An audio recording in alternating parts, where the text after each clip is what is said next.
choyize mu Baalamu manya oli musiru.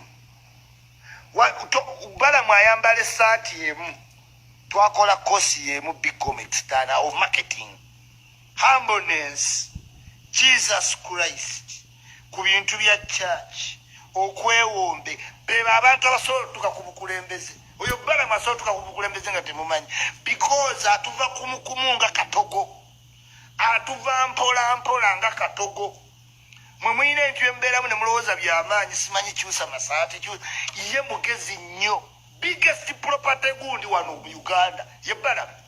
Njogala kuyozaayoza muganda wange Baalamu kubanga ye ali ku level yozaayozebwa okuyingira mu kabineti ya Museveni. Abo bantu balina okubeera mu kabineti ya Museveni.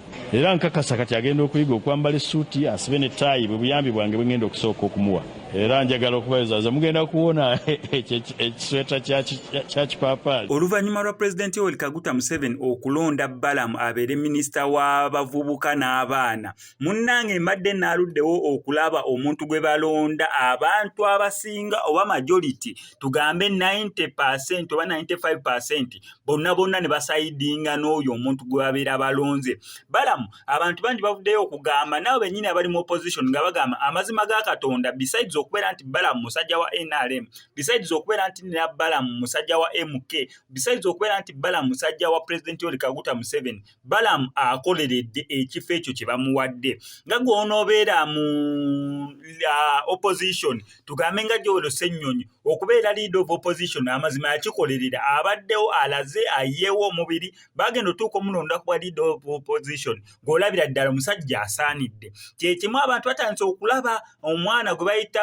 Rain akola ne Maurana and Rain owa comedy engeri atandise okubeera ng'akolamu activities ze n'okuddayo ku ssomero n'asoma kyonna ekinaamuteekebwa mu ngalo oba omukisa gonna ogunaabaawo oba gwakulonda kwesimbawo oba gwakuwa kaadi ayagala ogenda omusanga nga yeetegese. That means omuvubuka oyo akikoleredde, tewaliwo nsonga ya struggle oba ya people power ebeerawo n'atagyeyimbamu. That means bajja beera tebamuwadde kyabwereere. Y'ensonga yemu ne ku Baalamu yes wadde musajja wa Luyi luli eri lwa NRM musajja wa MK musajja wa President Yoweri Kaguta Museveni bonna abantu basayidinze nange kennyini ng'omuntu ng'amazima Baalamu ayiyeewo omubiri okubeera nga bamuwaddeyo ekifo kitegeeza mbu ye akikoleredde tebamuwadde kiwe. So ekifo Baalamu abeera asobola okukikoleramu ekituufu ekirina okubeera nga kikolebwamu be bamu ku basajja boyinza ogamba wa opposition naye ng'akola omulimu gwe si nti bonna hulya noŋŋamba opposition basajja abali mu government naye nga bakola emirimu gyabwe si nti buli ali mu government takola mulimu gwe. Abamu bakola emirimu gyabwe abamu tebakola mirimu gyabwe naye y'omu ku bantu abakoze emirimu gyabwe. Rebecca Kadaga yabeera nga speaker wa parliament. Yes wadde banga toyina kintu kyoyize mu Baalamu manya oli musiru. Baalamu ayambala essaati emu twakola kosi yemu bigomit tana of marketing humbleness Jesus Christ ku bintu bya church okwewombe beba abantu abasobola tukakubukulembeze oyo Baalamu asobola tukakubukulembeze nga temumanyi because atuva kumukumunga katogo atuva mpola nga katogo mwe mwine ebyo embeeramu ne mulowooza by'amaanyi simanyi kyusa masaati ye mugezi nnyo biggest property gundi wano mu Uganda ye Baalamu. Baminisita basinga ssente abavunnamira omuntu bw'atyo be Museveni be yatuleyininga benna bagambye jjo bw'olinnya osobola olinnya ku General David Muhoozi n'ogenda nga talina kyakkoze nga ye komanda. Look at Mbadi birungi abantu bonna Museveni bagenze yeesigisa ebifo kati ebiri sensible oba ebiri ebinayi sensitivity batunuulire.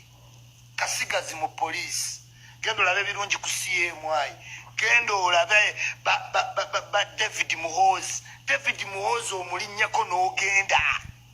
Why? Target ye eri wala si yakusuubiza bantu simanyi ngenda kufuula first lady simanyi ngenda temujja kujja mu state nedda. Kati Baalamu oyo gwe mulaba asobola n'okutuuka n'akyusa gavumenti nga temutegedde. Why? Baalamu yejjako byonna n'ategeera population mutulivinga ya 45 million people nga almost 40 bali uneducated. What do you do?